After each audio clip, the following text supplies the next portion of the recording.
ಈ ಸರ್ಕಾರದಲ್ಲಿ SITನವರು ಒಂದು 3-4 ಕಡೆ ಹೇಳ್ತಾರೆ, ಸಂತ್ರಸ್ತರನ್ನ ಕಂಪ್ಲೇಂಟ್ ತಗೊಳ್ಳೋಕೆ ಹುಡುಕ್ತಾ ಇದ್ದೀವಿ, ಸಿಗ್ತಾ ಇಲ್ಲ ಅಂತಾರೆ.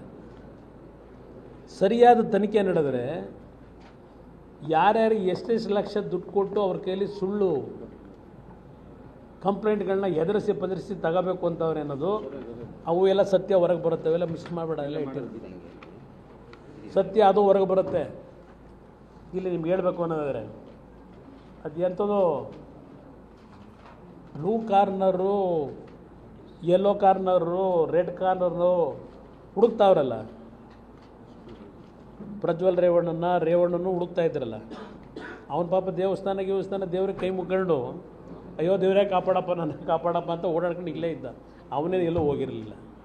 ಏನು ರೇವಣ್ಣಗೂ ಏನೋ ಯೆಲ್ಲೋ ಕಾರ್ನರ್ ಅಂತೆ, ರೆಡ್ ಕಾರ್ನರ್ ಅಂತೆ. ಪರಮೇಶ್ ಅವರೇ, ನಿಮ್ಮ ಇಲಾಖೆ ಈ 5 ಜನ ಬಿಟ್ರಲ್ಲ, ಆ ಹೆಣ್ಣುಮಕ್ಕಳು ಮಾನ ಮರ್ಯಾದೆಯಲ್ಲಿ ಹಾಳು ಮಾಡಿ ಈ ರಾಜ್ಯದ ಗೌರವ ಹಾಳು ಮಾಡಿಟ್ಟಿರಲ್ಲ. FIR ಹರಿದ್ರಲ್ಲ ಹಾಸನದಲ್ಲಿ, ಪೆನ್ ಡ್ರೈವ್ ಬಿಟ್ಟು 25,000 ಕೋಟಿ ಇದೆಲ್ಲ ಇಲ್ಲಿ ಪೆನ್ ಡ್ರೈವ್ ಡೀಲ್. ಯಾವನ ಮೇಲೆ ಲುಕ್ಔಟ್ ಕೊಟ್ರಪ್ಪ? ಇವ್ರ ಮೇಲೆ ಯಾವ ಕಲರ್ ಲುಕ್ಔಟ್ ಕೊಟ್ಟಿದ್ದೀರಿ? 15 ದಿವಸ ಆಯ್ತಲ್ಲ. ಗೃಹ ಸಚಿವರಿಗೆ ಕೇಳ್ತೀನಿ ನಾನು, ಇವರಿಬ್ಬರನ್ನ ಕೇಳಲ್ಲ. ಮುಖ್ಯಮಂತ್ರಿನ ನಿಮ್ಮ ಡೆಪ್ಟಿ CMನ ಕೇಳಲ್ಲ, ಗೃಹ ಸಚಿವನ ಕೇಳ್ತೀನಿ. ಇವ್ರ ಮೇಲೆ ಯಾವ ಕಲರ್ದು ಲುಕ್ಔಟ್ ಮಾಡಿದ್ದೀರಪ್ಪ? 5 ಜನದ ಮೇಲೆ ಕಂಪ್ಲೇಂಟ್ ಕೊಟ್ಟು 22ನೇ ತಾರೀಕು ಟಚ್ ಮಾಡಿಲ್ಲ ಅವ್ರನ್ನ.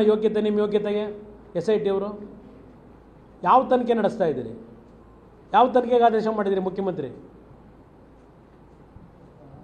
ನಾನು ಹೇಳಿದಿರಲ್ಲ ವಿಧಾನಸೌಧಕ್ಕೆ ಬರಲಿ ಅಂತ ಹೇಳಿ ಯೋಚನೆ ಮಾಡ್ತಾ ಇದ್ದಾರೆ. ಈಗ ಲೋಕಸಭೆಗೆ ಹೋಗಬೇಕೋ ಇಲ್ಲ ಇಲ್ಲೇ ಉಳ್ಕೋಬೇಕು ಅಂತೇಳಿ ಚಾಲೆಂಜ್ ಮಾಡೋರು ನನಗೆ. ಎದುರು ಹೋಗ್ತೀವಿ ಅಂತ ತಿಳ್ಕೊಂಡಿದ್ದೀರಾ? ಯಾವನ್ ತಪ್ಪು ಮಾಡಿದ್ರು ಇವತ್ತು ನಮ್ಮ ಜೀವನದಲ್ಲಿ ತಪ್ಪು ಮಾಡಿದವನಿಗೆ ನಾನು ಮುಖ್ಯಮಂತ್ರಿ ಇದ್ದಾಗಲೂ ಅಷ್ಟೇ, ಇಲ್ಲದೇ ಇದ್ದಾಗಲೂ ಅಷ್ಟೇ ರಕ್ಷಣೆ ಕೊಡ್ತಕ್ಕಂಥ ಕೆಲಸ ಮಾಡೋಕ್ಕೆ ಹೋಗಿಲ್ಲ. ಇದು ಈ ಸರ್ಕಾರಕ್ಕೆ ನಾನು ಹೇಳ್ತಕ್ಕಂಥದ್ದು.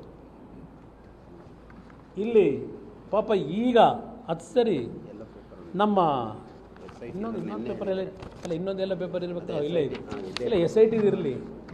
ಅದು ಎಂಥದೋ ನಮ್ಮ ಹಾಸನ ಜಿಲ್ಲಾಧಿಕಾರಿ ಅವ್ರ ಮುಂದೆ ಹೋದ್ರಲ್ಲ ಕೆಲವರು ಸಂಘಟನೆಗಳು ಅಂತ.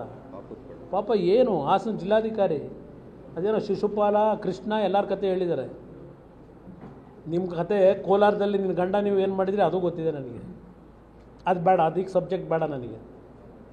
ನಾನು ಆ ಜಿಲ್ಲಾಧಿಕಾರಿಗೆ ಈಗ ಕೇಳ್ತೀನಿ, ನಿಮ್ಮ ಸಹಾಯವಾಣಿ ಓಪನ್ ಮಾಡಿದ್ದೀರಾ? ನಿಮ್ಮ SP ಇಬ್ಬರು ನೀವು ಹೆಣ್ಮಕ್ಳೇ. ನಿಮ್ಮ ಸಹಾಯವಾಣಿಗೆ 2,700 2,800 ಅಂತಲ್ಲ ಆಗಿರೋದು ಪ್ರಕರಣ, ಇದು ಹೆಣ್ಮಕ್ಳ ಮೇಲೆ. ಈ ಕ್ಷಣದವರೆಗೆ ನಿಮ್ಮ ಮುಂದೆ ಸಹಾಯವಾಣಿಗೆ ಯಾರಾದರೂ ಕಂಪ್ಲೇಂಟ್ ಕೊಟ್ಟಿದ್ದಾರಾ? ಈಗ ಅದೆಂಥದ್ದು ಅದಿರಲಿ. ಈಗ ಸಹಾಯವಾಣಿ ಕತೆ ಹೇಳ್ತಾವ್ರಲ್ಲ, ಈ ಜಿಲ್ಲಾಧಿಕಾರಿ ಸಹಾಯವಾಣಿ ಓಪನ್ ಮಾಡಿರೋದು ಯಾವತ್ತು? SP ಇವರಿಬ್ಬರು ಎಷ್ಟು ಜನದ ಕೈಲಿ ಅರ್ಜಿ ತಗೊಂಡ್ರು? ಇದೆಯಾ ನಿಮ್ಮ ಹತ್ರ?